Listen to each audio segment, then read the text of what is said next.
with a really cool organization that I think a couple of you in the room might be familiar with, called Women in Clean Tech and Sustainability, which is a really awesome organization of younger, older, all kinds of women, and just dedicated to increasing community and awareness of folks, women identifying folks in sustainability. So that's kind of who I represent. My journey is pretty non-linear as well, but I did study environmental analysis in college. Right out of college, I actually moved to the Bay Area to work just across the Bay for Alameda County in the Office of Sustainability, and I did this really cool fellowship called Climate Core. Highly recommend you guys check it out. I know SF Environment has a couple fellows as well that I actually am still friends with, which is awesome. And yeah, so I started there, kind of did a little bit of nonprofit work at Environmental Defense Fund, did this Alameda County bit, the pandemic kind of hit.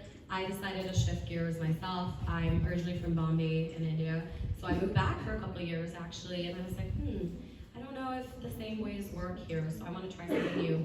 So I met all these folks that were starting companies and kind of wanted to integrate some sustainability, but didn't even really know what that meant, and didn't necessarily have the budget to figure that out either.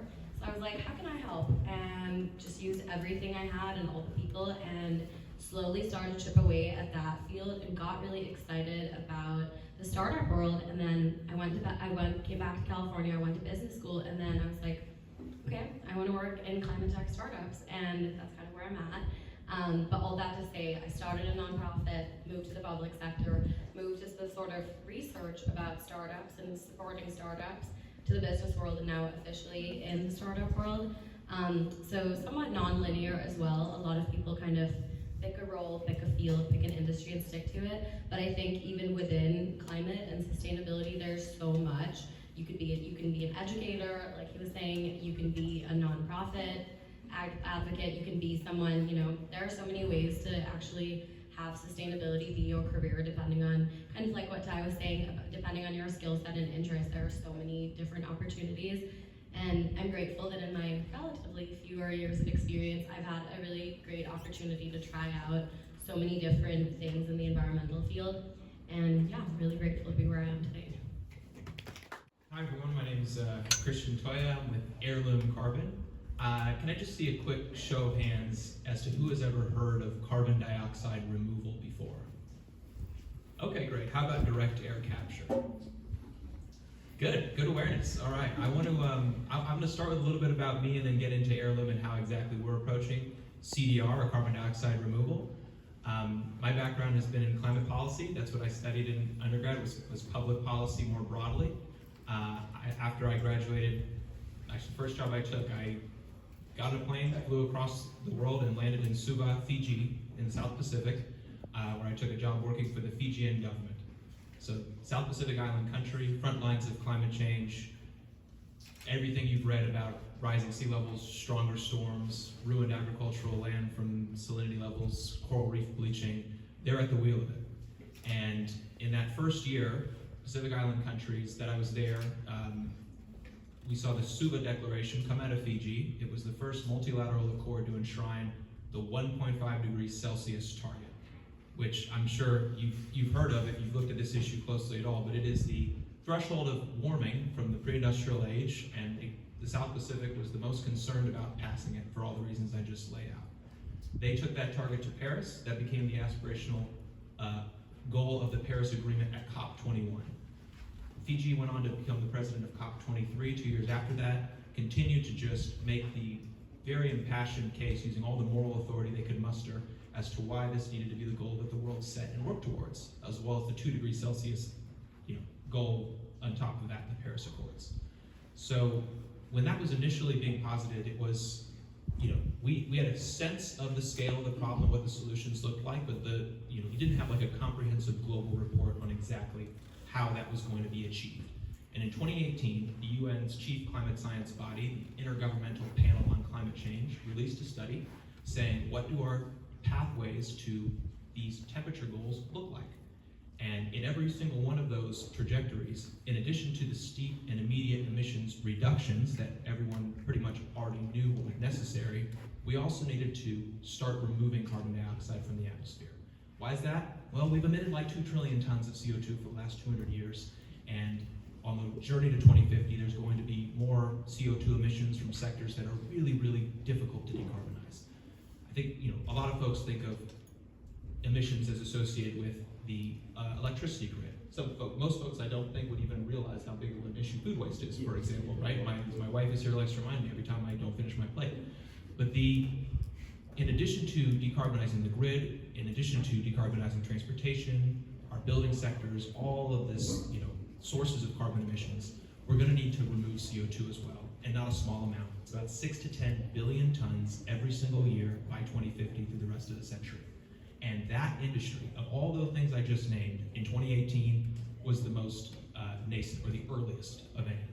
So I left Fiji in 2022 and was curious about where that industry was. Like, how far along are we on the carbon removal piece of this, given how significant it needs to be? Heirloom is a carbon removal company working towards that gigaton or billion-ton removal mandate by the middle of the century. Our sorbent is limestone. It's calcium carbonate. It's in everything from cement to toothpaste to Tums. It's 4% of the planet's crust, and naturally, it is a carbon sink. It holds on to CO2 as a part of its chemical structure, as part of the Earth's crust. The problem is it's very, very slow at taking down CO2 from the air. So Heirloom's technology is all about speeding up limestone's natural ability to bind to CO2 in the air. We do that by starting with limestone. We heat it up using renewable energy. We remove the CO2. That leaves you with this spongy material called calcium oxide, or lime. If you were to literally just put it on one of these benches in front of you, it would slowly bind to the CO2 in the air in this room. It would just take a really, really long time. Our process speeds it up to happen in just 3 days. So we use limestone, an earth-abundant mineral. We loop it through our process over and over again as like a sponge taking CO2 from the air. We store that CO2. Right now, we're storing it in concrete at a facility about an hour east of here in Tracy, California. That goes into Bay Area infrastructure, sidewalks, bridges in San Jose. That keeps it out of the atmosphere, right? You're going from a gas in the air to literally the concrete you're walking on. And we're taking the solution to scale. Here in California, we're looking at a facility that we're building right now in Louisiana, trying to make this a much larger piece of the climate puzzle that it needs to be on the timeline that we need to take it there. So I wanted to give a bit of primer on what we do, because I think it's pretty novel, it's pretty new, but it's happening. And the only reason why these temperature goals were set and the science was pursued, and I can tell you right now, at COP30 in Belém, there are young people walking the halls demanding that the decisions being made there that are going to affect them most of all are climate aligned. So thanks for being here. Hi everyone, my name is Isabel. I'm the Northern California organizer at Food and Water Watch. We're a national environmental nonprofit working on the most pressing issues of our time related to clean water, food, agriculture, and climate work. And I've been here for 2 years. I did not think this is what I was going to do coming out of college. In college, I studied political economy, which is just kind of global studies and econ. I was very passionate about human rights, and I thought I was going to go to DC and do human rights work. And then my senior year of college, or actually 3 years of my time at college, I was a labor organizer with AFSCME 3299, which at the time was the largest union at the University of California college system, and I learned everything I know about organizing there. Incredible work. I didn't think that that's what I was going to be doing as I graduated, but once I graduated, looking for your first job, that is a tumultuous journey in itself. And I found this opportunity at Food and Water Watch, and I have always been very passionate about climate. It was a perfect opportunity to use my skills in a different issue area, labor organizing, in another issue area that I cared about, climate. And I've been doing that since, and I love it. It's amazing. And just to kind of repeat what some people have already said, really, the climate movement, there's an opportunity for so many skills to be used in that work. So whether you're interested in media and comms, or you're a photographer or a journalist, or you love talking to people and door knocking, or you hate that and you want to be in an office and do Zoom meetings, like, there is a place for you in the climate work, whether it's in the private sector, government, or in the nonprofit space like me. Even in just my own nonprofit, we have legal, research, we have organizers, we have policy folks, we have lots of folks with bunch of different skill sets, and they all have a place in just our own individual nonprofit. So just repeating what was said, how it's really just kind of figuring out what you like to do, what you're good at, and then looking to see what opportunities are available and just going from there. And I think also not just the organizing skills that translated, but what's really important to me is issues of equity and justice, and was mentioned the COP meeting that has been happening and the 1.5 degree Celsius goal.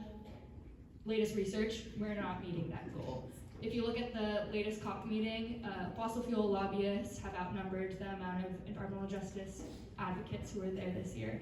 So when we're talking about the climate movement and everything that we need to do to get done what we need to get done, that's really what fuels my work and what interests me. And whether it's labor organizing and climate organizing, I think justice and fighting for equity in this space is something that I have kind of found to bring me from my work in the labor space to what I'm doing now at Food and Water Watch. But I'm very happy to be here, and it's very exciting to meet you all.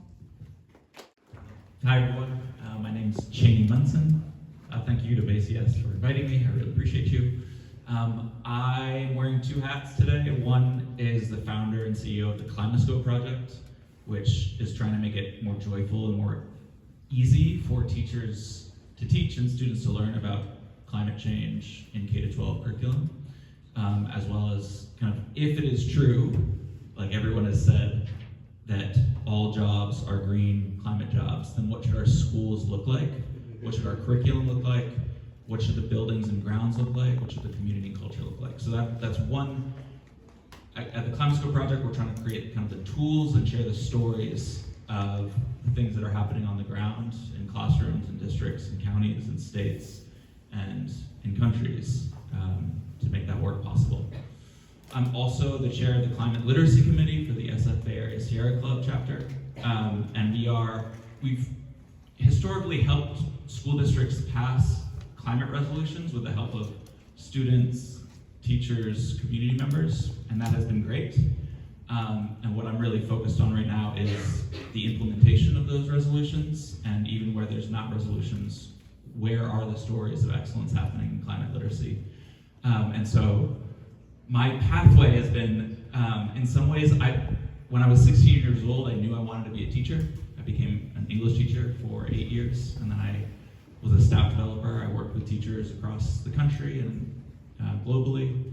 And then I read a book called The Uninhabitable Earth by David Wallace Wells, and out of fear, I decided to spend the rest of my career focused on climate solutions. What is the name of the book? The Uninhabitable Earth. It's a scary book, but the book that kept me going was a book called All We Can Save, that was edited by Ayanna Lewis Johnson, and she just came out with a book called What If We Get It Right, which I highly encourage you to read. I have the last chapter excerpted at my table. Please come talk to me about it. But she's answering the question, what if we get it right in general? And right now, with this administration, it feels much further away, but one thing that I've come to believe is that we need to help ourselves, our young people, and everyone envision what an exciting, possible future is going to be so that we can get there. And so my focus is doing that through schools, through teachers, through students. And so if that's interesting to you, please come talk to me at the table after. Hi everyone, my name is Chris Nolan. I'm Assistant General Counsel with the California Public Utilities Commission. Thinking about the question about how linear my path was or wasn't, it wasn't at all, like many. I think I was a creative writing major. I got an English literature or a literature degree, a master's degree, taught English, and always thought, considered myself an environmentalist, but it was when I was crossing the border between Thailand and Cambodia where I saw the difference that two governments, between one group of people really, who share an ethnicity, share gods, share religion, share language in many ways, and the poverty on one side and the relative wealth on the other, and the direct impact that government and laws had on that and on the people, that made me want to become a lawyer. And since then, I've, now working at the CPUC, I've done other things as well in law, but you see the impact that you can have in a larger scale. And so, to me, that reinforces what's been said about there being a place for everyone in this realm and in the field. And I interviewed someone yesterday, a young attorney, applying for a job, and what stood out the most was the drive that the person had and the self-initiative and engaging in things on a ground level and developing that experience. And it didn't matter where necessarily but the dedication that it showed. And if you find something that you love and you commit yourself to it and develop that experience, you can turn it into anything you want to, essentially. I've thought a lot about this question. I often turn to a metaphor. Just go with me for a second, it's a little corny. My name's Cheney, it means oak tree in French. My mother gave it to me. My mother died when I was 9. And so it's become like a really special object and metaphor. So oak trees, they do this thing called massed fruiting.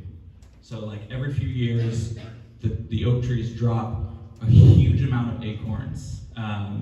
And what that does is it ensures that enough acorns survive so that they'll find fertile soil and they'll grow. When I transitioned from being a teacher and staff developer, and I wanted to go into climate, I was very fortunate and privileged to be able to have some financial runway to take a lot of meetings, to meet a lot of people, and say yes to a lot of experiences. I guess my advice to you would, as much as you can, like, say yes to things, say yes to people, say yes to experiences, especially in-person experiences. Even and in some ways follow your intuition a little bit, because out of the thousands and thousands of people that I met and experiences I had, there was a few that bore fruit and turned into jobs, internships, clients. So that metaphor of dropping tons and tons of fruit or seeds that will eventually turn into something beautiful or something financially beneficial, that's the guy. And as you're young, you get to really be curious about things. So that's one side of things. And I think Ayanna Elizabeth Johnson kind of made popular this idea of you can bring together what brings you joy, what you're good at, what the world needs, and according to this Japanese model called Ikigai, what can make you money. So if you can bring those 4 things together and kind of bringing those 2 metaphors together is the best advice I can give of believing that it's possible and then saying yes to as many experiences and relationships that you can muster. So yes, for instance, some of the if you distill down motivations, you can kind of get down to 2 different types of motivations: fear and love. And as much as possible, my advice would be try to use the motivator of love over the motivator of fear. And I would argue that your motivator was probably love, not fear, when you're like, I need to move to the environmental field. But we can talk on that one later. But yeah, and if you use that as your kind of lighthouse and your route, you will find that some of the work feels more exhilarating. You'll be able to sustain it longer because fear puts that cortisol in your brain and it's constant. And unfortunately, a lot of those stories coming out in the climate world do activate the cortisol kind of thing. But again, it's not so much. We're living through this very dire time. We get to live through this very dire time to create the new world we really want to see outside. And so, yeah, advice: use the love as the motivator, less of the fear. My biggest piece of advice kind of echoes what these folks have said. Follow what you love. There's a place for everyone in climate. Every job can be and will be a climate job. And I think I know a little something about that, considering I feel like I've had like 8 and they've all been climate and all entirely different. So if you want to be a teacher, go teach and then teach about climate. I think something that we often overlook in climate is also what you do outside of the classroom and outside of the workplace, and that is also climate work. So if you're, protesting on the streets, or if you're writing a letter to your local supervisor about a big issue that's like affecting your local community, that is also totally climate work. And reading the news, being aware of the science, learning about things like DAC and other really cool things that are happening in the world right now that give me a lot of hope. Hope and love are definitely big motivators for me. So I think holding on to that and finding people, whether they're necessarily immediately for a job or for advice or that kind of thing, coffee chat away, bother as many people as you can for a coffee chat. If there comes some point in your career where you feel like you need specific environmental skills, there are programs that train you at whatever stage in life. You can always take a class. It doesn't have to be your major. You can totally study whatever you want. There are always avenues and times to pivot. And having pivoted myself like 8 times, as I was saying, I think it's totally possible and very achievable. Just keep chatting with people. Eventually something will be like, that sounds like me. I think I could try that. And there's a ton of resources out there, whether that's people, courses, opportunities. I mean, sometimes when people don't even find like an internship, because I know it's been a brutal job market recently, just go make an internship up for yourself, or whatever internship you do have, make it a climate internship and you can control what that looks like for you. So yeah, just keep following the threads and eventually one of them will get you where you're trying to go. Just keep the faith. So I think a lot of the core drivers and reasons why this is such a important space to be in have been well covered, thanks to our the panel here. I want to speak from the practical experience of having to build a facility in the real world that's doing a climate service, and just how many job types and partnerships that touches and what that ecosystem looked like for Heirloom. So we built a facility in the Central Valley in Tracy that was built by union labor. So these are plumbers, pipe fitters, electricians, software engineers, folks who, not just in the software space, but this is really hardware that you're building in the real world that requires a really wide set of skills. We work with the public, with PG&E, so we're working with a local utility. We work with a community choice aggregator to source the renewable energy, so that's a bunch of energy professionals, a bunch of folks who are going to build the solar farms and the wind farms that are powering that facility.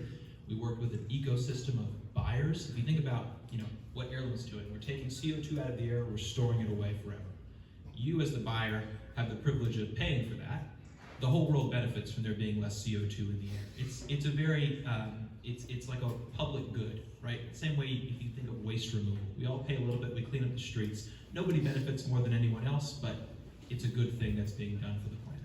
That buyer ecosystem are large companies, Microsofts, Googles, Stripes, Shopifys, that have folks who are working on sustainability teams in the tech world who are becoming well-versed in purchasing climate services like that. Those are really interesting job types. So, and then you have an investor ecosystem. These are financial professionals who are looking at how do we make these large investments in facilities that are doing a public good, like carbon removal, that are performing a climate service. Those are, JP Morgan's, the Brookfields, Infiniums, these just large financial institutions that you're going to need if you're going to build the stuff we need to get to net zero. And then the last part are governments. You need policy professionals who are actually setting the course for where society is headed. They sit on this floor right here. They're in Sacramento in California. And actually, a lot of those folks right now are in Brazil. They used to be in Washington, D.C. They will be back in Washington, D.C. They're all over the world. These are the folks who are basically saying, we're going to be at net zero. We're not just going to say we're going to be there. We're going to create a path to get there, to drive societal and corporate and individual behavior towards an outcome that benefits everyone. So, I mean, it was really humbling, frankly, to be sitting there the day that thing opened and just looking at every single realm of society that made something like that possible. And I think it just goes to show how many different types of folks are going to be required for just that one facility. Think about everything we need to do to get to net zero. So when we say every job is a climate job, I think it really means every single, whatever you're pursuing, even if it's not directly say, I'm majoring in climate science, like you can absolutely apply that skill set towards helping us with this transition that's underway. Things that I would add is One, you do not have to have everything figured out. So important. I remember being in high school and feeling so stressed and about college and all the AP classes and what am I doing with my life? And it doesn't. It's okay. Yeah, it's okay. Take a breath. You have a lot of time. You have a lot of resources out there, so you don't have to, be as stressed if you are feeling stressed about any of that right now. And then the second piece of advice is I wish I had known, especially in high school or as a young adult in college, how willing people out in the career fields are to help you guys. You could just cold email, if you're interested in anything and you don't have experience, say in journalism, you want to learn what it's like to be a journalist. Cold email someone at your local newspaper, introduce yourself, say, hey, can I shadow you? More likely than not, people are going to be so stoked that young folks are interested in what they're doing and will say yes. And I just think as high schoolers and young adults, it's something I wish I was told, because that really, really is the case. Anytime there are young people asking to learn more about what I do or what anyone I work with does, everyone is so willing to help out. So take advantage of that. I know you guys have a million things to do already on your plate, but if you are interested in something, don't be afraid to just cold outreach. More likely than not, someone's going to be willing to answer you. I can vouch for that. I think Natalie cold emailed us. So there you go. Yeah, I know. I think these are all great points, and I made a couple already. But I guess one thing I've noted recently is that if you get into something that you love, like the environmentalists or something that people care about, the economics turn. And for now, as you see with and I hope this isn't a shift, but you see the current administration focusing on fossil fuels and coal, but it's now become uneconomic to do that now. And it's more economical to invest in renewable energy and greener energy. And that's the result of everything that's come before it. And it's sort of tipped the whole fulcrum in a way. And so now the idea of renewable energy and greener technologies makes economic sense. It makes sense in any kind of rational prism that you look through, and can be, I don't want to say marketed, but it's understood by more people, and it becomes a societal norm. And so if you're in on that movement already and you're working in these fields, they can become greener, and it can become environmental just through momentum. And so just joining where you can, I think that helps make it happen. Climate or generalized?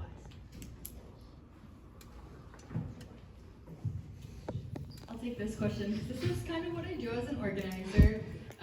I think a lot of people don't know what organizers really do, but if you think of three areas, you've got the corporate sector, you've got the government and regulation, and then you have the public sector. Organizing is all about helping people interact with the corporate and the public sector. So if there is a law being passed, and we know that we need to encourage constituents to let legislators know that we need this law passed. Who's doing that work? Organizers. If there is a gap in our legal system and we need something done, who comes up with that idea and helps organize folks to get that done? Organizers. And in a lot of that work, it is a lot about just reaching out to folks, getting them excited and bringing them into the work in the movement. One thing as an organizer is a lot of it is tabling and door knocking and just talking to folks. It's easier to talk to someone that has the same values than someone who you have a long conversation with and is just going to say no at the end. So there's something to say about that, keeping that in mind, that it is, if you are trying to get something done, especially from an organizer standpoint, talking to folks who are like-minded and have those values but may not know about the issue is usually the first place that you should go. But, to build a long-term movement, you do want to build relationships with folks who may not have the same political beliefs as you and may be more apathetic to things. And so, in terms of that, I think listening, one of the first things you get taught as an organizer is to listen. You don't want to do 50%, you want to do less than 50% of the talking. You want to hear what they're concerns are. You want to hear what their life story is. And most folks you talk to, at the end of the day, they just want dignity. They want to be able to afford their rent. They want to be able to have clean air and clean food. And when you kind of approach it from that point, you realize you have a lot more in common, and you are actually kind of fighting for the same things, even if the words you use are different, and terms you use are different. And I think starting from that point and just listening and hearing your story and kind of slowly connecting the dots for them, that's exactly what all organizing is about. And so I'll leave it at that, but that's my answer. Great question, probably the most important question we need to deal with right now, right? Very timely. Both in like my prior life to this one and today, I've kind of dealt with that same dynamic, which is how do you communicate with folks who do not share your, say, reason for being in the room together that day. I can tell you, we moved communities in Fiji that were in the king tides from rising sea levels were making their villages uninhabitable. Even in those experiences where you have to literally move 200 people away from the coastline, you'll find folks who say, this is not because of climate change, this is God's will, and this is why this is happening to me. And nothing you're telling me about climate change makes any sense to me whatsoever. So I think this sense of inevitability that eventually everybody's going to understand why we need to do the things we need to do to be at net zero, I have not seen that play out in practice. You need to find other ways to communicate with folks, even at the cliff's edge. The point that Chris made was excellent about make the economic case. Make the economic case for, well, you say it is God's will. We should probably get you out of the way of his wrath, right? Let's just get you up the hill. That makes sense to folks. We will help cover it. Well, make sure your livelihood, which was reef fishing, we were able to have an access to a coastal route. Well, you're going to be closer to forestry resources. We're going to find ways to help you monetize that. Just talking about why this is a good decision to be making, devoid of any climate rationale, right? And then I'll say in the present case, we're building in California. I mentioned the next place we're building is in Louisiana. Okay, ruby red state, not a climate forward jurisdiction in a lot of ways. The reason why we've been able to build there, forge relationships there that are required to create that same ecosystem I just described, is that we are bringing an economic investment to a community that has been stuck in a boom and bust cycle due to fossil fuels for the last 100 years. Yeah. We're building in Shreveport, Louisiana. That places, if you've ever been to Sacramento, they've got a skyline like Sacramento. It's mostly casinos now, right? They come out of they're in a bust cycle. They extracted a resource from under the ground, and the jobs just are not there like they used to be. We are going to build a facility there that's going to use workforce skills that exist there today to do something that has a pure climate benefit. Do we say, here, we got a great job for you doing a pure climate benefit? No, we end that sentence that we've got a great job for you. And that is a argument. It's not even an argument. It's just an opportunity. And in that framing, I think you still want to listen. I mean, obviously, that's incredibly important. You got to go in there, ears open, before you're just making your pitch about why you think this is a good thing for a community. Because if anything, if there's any commonality across environmental justice experiences, is that word has no firm definition. It depends on where you're building, what the concerns have been historically, and how you're working with the community to address that. But the economic case, the opportunity case, is the frame that wins the day, in my experience. I mean, one quick point is that one of the few ways that adults change their minds is through their children. And so young people have like a whole lot more power than they think they do, I think, to change people's minds through people that are close to them. So that's one thing. Like, young people have the moral high ground when it comes to this. Two, it's important to think about trusted messengers. So you might consider, are you the best person for the message that you're trying to impart? Or is there somebody else? So like, one way to think about creating change at scale is to find positive outliers. So like, ordinary people doing extraordinary things. So people who feel like they're peers, or people who are like them, who are, anyway, so I guess those would be the 2 points. Is like, you probably have more persuasion than you think you do just because of your age. And then sometimes there might be a better messenger than you, and it's about finding who that messenger might be, depending on who you're talking to.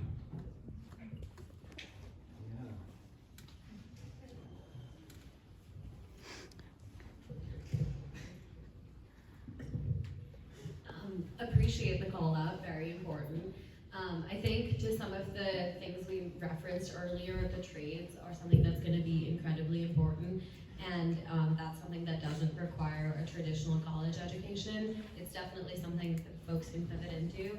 I think organizing is another thing that necessarily you don't have, I mean, feel free to correct me, but I think it's something that folks can do regardless of school. The fellowship I mentioned earlier, which is actually kind of for this really cool fellowship, it is technically for slightly older folks, slightly out of college folks, but it is applicable to people without college degrees as well. And there are a lot of kind of transition into climate programs out there, different fellowships, different scholarships, things like that, where you don't have to have gone kind of the traditional route. So there are definitely options based on what your interest is and what pathway you'd like to go down.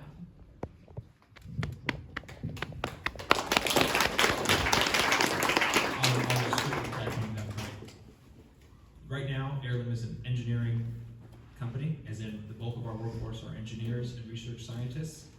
That's because we are a small company that has one facility. As we scale up, the vast majority of folks who work for or with Heirloom are going to be plumbers, pipe fitters, electricians, boilermakers. These are the folks that are actually going to build the innovation that we need at scale to be at net zero. And whether that's heat pump installers, rooftop solar, there's so many ways that the trades, and we are a huge dearth of that in the United States, a massive dearth of that, of those workforce skills. We need more of it. Also a lot of money in the trades these days. I will say about the trades, there are a lot of formal agreements between some trades and fossil fuel entities, and so I think just doing a little research on what that looks like is important. There are some trades who are really doing the groundwork in climate and environmental organizing. We got teachers unions, we got firefighters, and so they are helping kind of bring that overlap between labor and climate together, so it's not just traditionally a lot of heavily influenced by the fossil fuel industry. But my answer to the question, I will quickly add volunteering opportunities. More and more we're trying to get paid internships and volunteers in the nonprofit sector, because we know in reality we need folks deserve to get paid for their work, even if there are volunteers and internships. And then I will also add the AmeriCorps. The AmeriCorps is going through a bit of a struggling funding phase right now, but it is still active and there's still opportunities in the AmeriCorps system. I don't know if you would like to add since you did it, but I would definitely look into that. If that's something you're interested in, not knowing for sure if college is the pathway for you.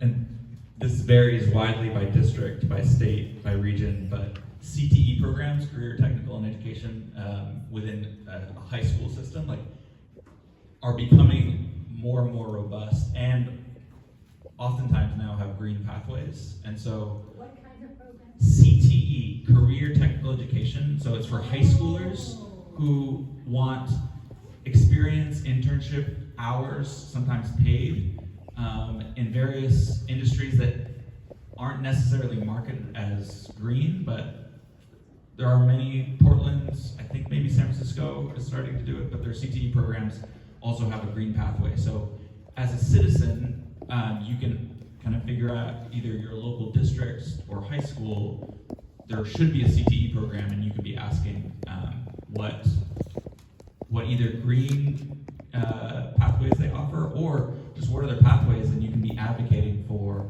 kind of a green or climate lens for those pathways. So CTE is a big deal. I'm a CTE teacher in San Francisco Unified. Yes. I have to tell you all about Yes, go and speak. What's your name? Anya. Anya. Go speak to Anya.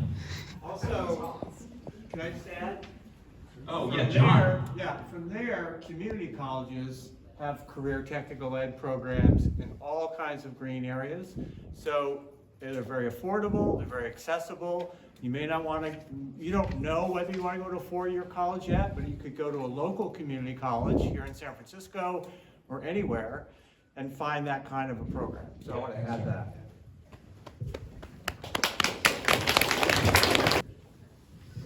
There's a great fellowship called the Climate Base Fellowship. The Climate Base, I'm a fellow right now, and it's also, they're the host of Climate Week in SF, as well as I think many others now, both nationally and internationally. And they have a climate jobs board that's the largest in the world. be a climate-based fellow. It's for everyone all across industries, and there's a ton of SF tech people there who are either finding climate pathways within their current job or looking to get out of their tech jobs, and just networking and meeting with people. I got a super quick answer on that one too. Climate-based is fantastic. In addition to listed jobs, that's a job board for climate jobs, I would, Sightline Climate has a great newsletter called CCTV, where they list recent, CTVC, thank you, sorry. It's great, I feel bad getting it wrong, I read it all the time. They will list which climate technology companies have had recent fundraising rounds. A lot of the times, those companies haven't even put the job descriptions out there yet. They've just raised money. They're thinking about where those needs and resources, human resources, need to come from. But just dropping a cold email note and just introducing who you are and what your background is, that applies to really any skill set. You could be fresh out of college and just say, "This is what I do. This is what I'm interested in. Are you guys planning to post any jobs soon?" You're just going to get there faster. That's how I found my job, for example. I'm gonna also try and keep mine quick.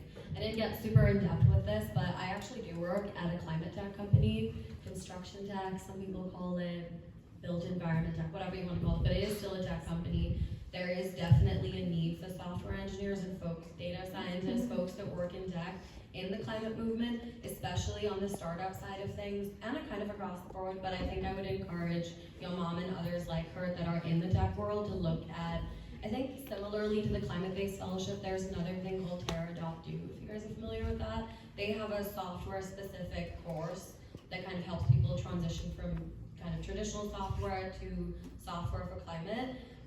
But yeah, there are a ton of smaller tech companies that are that are doing actively climate work, but they may not, have the same kinds of giant budgets that big tech does, those kinds of skills. So I would definitely encourage checking out those things. And I think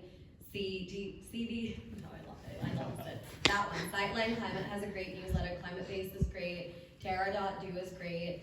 I think a couple of you might have been there, but there's actually a climate co-working space in the financial district, like 3 blocks that way-ish, called 90, and we also do a ton of events that are open to the public, free also usually. You guys can totally come by and I can help sign folks in, but we do a ton of cool events.